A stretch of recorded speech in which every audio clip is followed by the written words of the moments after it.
The final Almanac before Election Day 2022. Since 1998, we have hosted a gubernatorial debate on the final Friday before Minnesotans head to the polls. But Governor Tim Walz declined our debate invitation this year. He did. Walz is the only governor candidate to say no to a debate on Twin Cities PBS since we began hosting candidate forums back in 1986.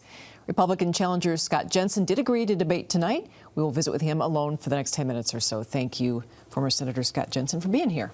It's my pleasure. Thank you, Kathy, and thank you, Eric. You know, my last interview with Dr. Mike Osterholm from the University of Minnesota on NPR, that was a few weeks ago, he said our health system is hanging by a thread, and if there is a severe flu season, it could collapse. What, if you're governor, what could you do or would you do to address the problems within our healthcare system? I think Mike's right. I think that the medical profession is really fractured. And if our medical profession is fractured, I think that does, if you will, add concern to the fact that our healthcare system is hanging by a thread. What would you do? I think what I would be inclined to do is I think we've got to start with relationships. And that means we've got to, if you will, build the relationship with patients. Let them know that they are the champion of their own healthcare. Physicians and healthcare systems are going to come alongside them and help. In terms of specifics, we need to absolutely focus on what are we paying for pharmaceuticals. Low-value services are far too often achieved, and we get very little information from them. I think when it comes to access and affordability, we've got to focus on that. We have 5 to 10% of Minnesotans that aren't covered by any health insurance. We probably have another 10 to 20% who may have coverage, but it's so expensive and so far out of reach that they dare not use it. So I think we have to focus on that as well. I think the technology has to be more carefully woven into our system of care. Oftentimes we allow technological advances to be overused. That drives the cost up tremendously. I think when it comes to epidemics, we've got to do a better job next time around.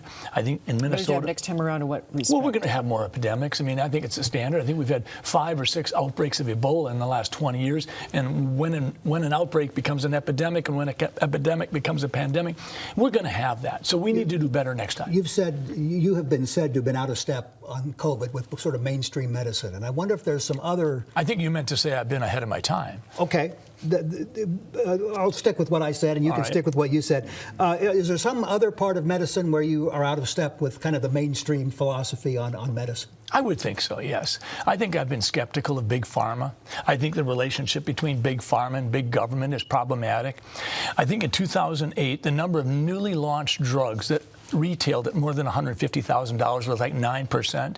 And now, 13 years later, I think it's closer to 45%. I read an article in the in the Journal of the American Medical Association. Big pharma is incredibly powerful. They sell their products to physicians. I think too often physicians say, okay, we're on board.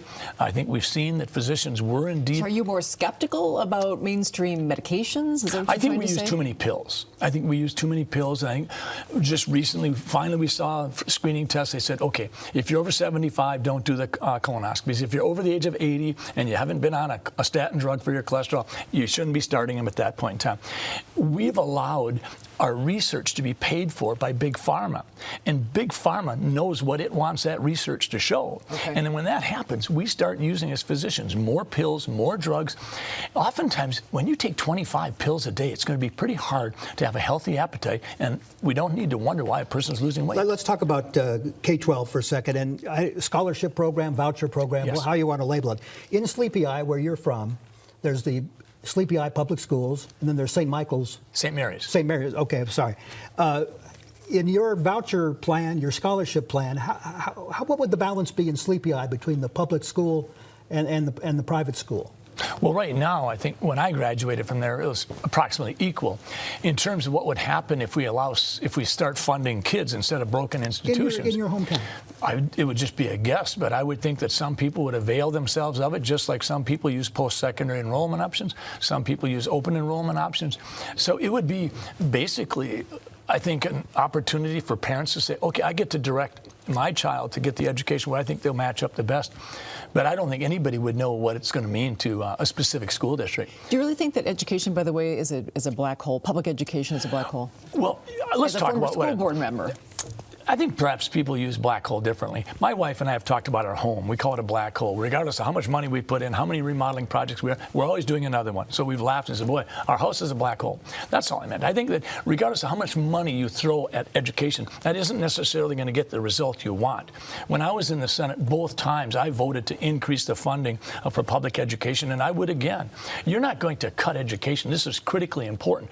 But you can redeploy the dollars. We need to do a better job of getting the dollars in the classroom with the teachers. If you look at the graphs showing what's happened to our expenses, the administrative and collateral costs to education have risen dramatically. But if you look at teachers in the classroom, it's flat. So I think we definitely want to make certain that we're doing the job, and we've got to ask ourselves, do we have an education system just to have a system? Or are we doing an education system because we want our kids to learn how to read, write, do arithmetic, and get a foundational education?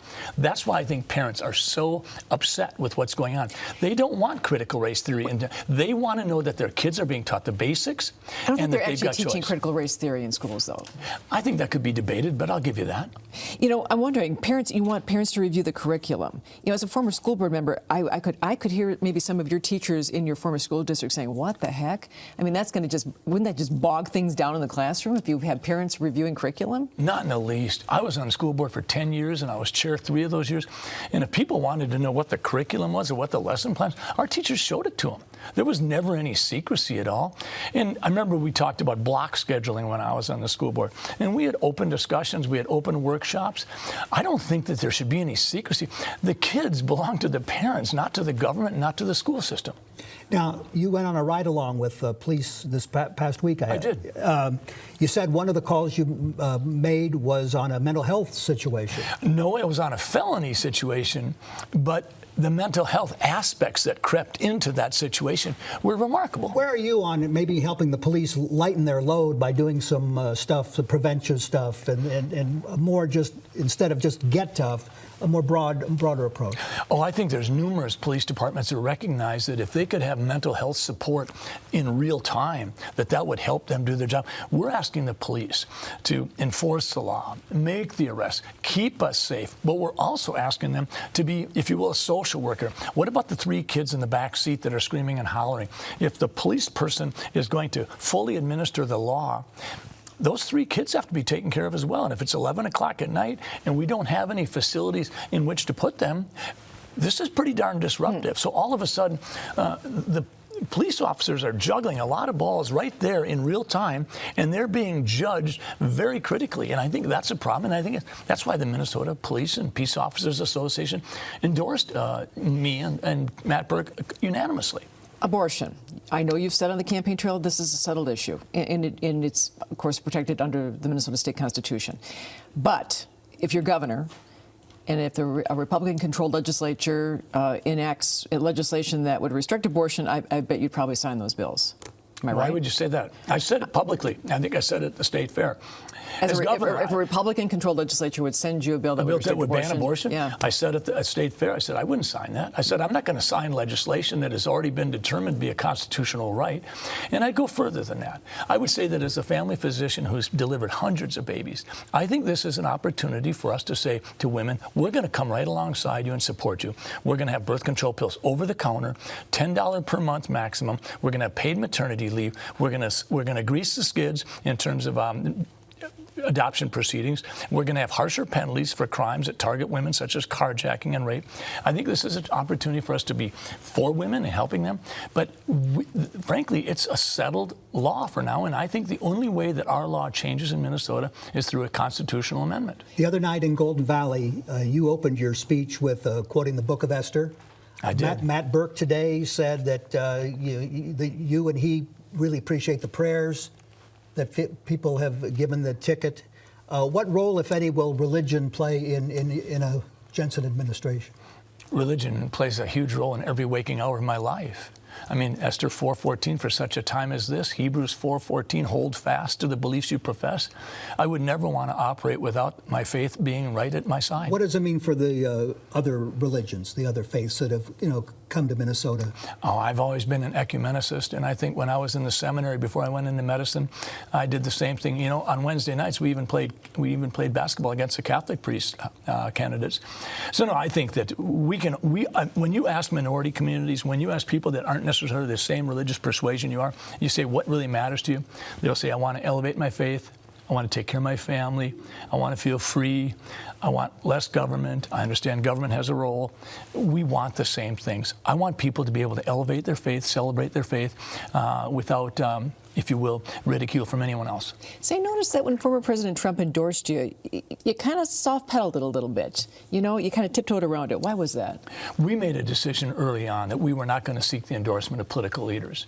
We wanted the endorsements from small business associations. We received them. We wanted the endorsements from the Minnesota Police and Peace Officer Association, and we got that. We wanted to get endorsements from groups that we thought we really stood strong for. But in terms of political leaders, what that has the potential to do is potentially distract Minnesota. We have truly a Minnesota election. It has its own nuances, and that's why we weren't looking for those. Your stance on LGBTQ issues? I think I've been endorsed by the Log Cabin Republicans, and I think we've had ads in the Lavender magazine. So I don't think that there's any position to have. But I mean, we're all in this together, and I support them. What will Matt Burke do in your administration? Matt has, I think, a remarkable character. He's determined. Now, he has a degree in economics. He brings to the table skills that I don't have, expertise that I don't have. I think he'll be very involved in education, the economics, jobs, potentially trying to create enterprise zones as well as public safety. Say, I was wondering about this. The Commission on Judicial Selection was created by Governor Jesse Ventura. They vet and make recommendations for judicial candidates. The governor gets to make the final decision. Would you keep that commission or pick your own judges?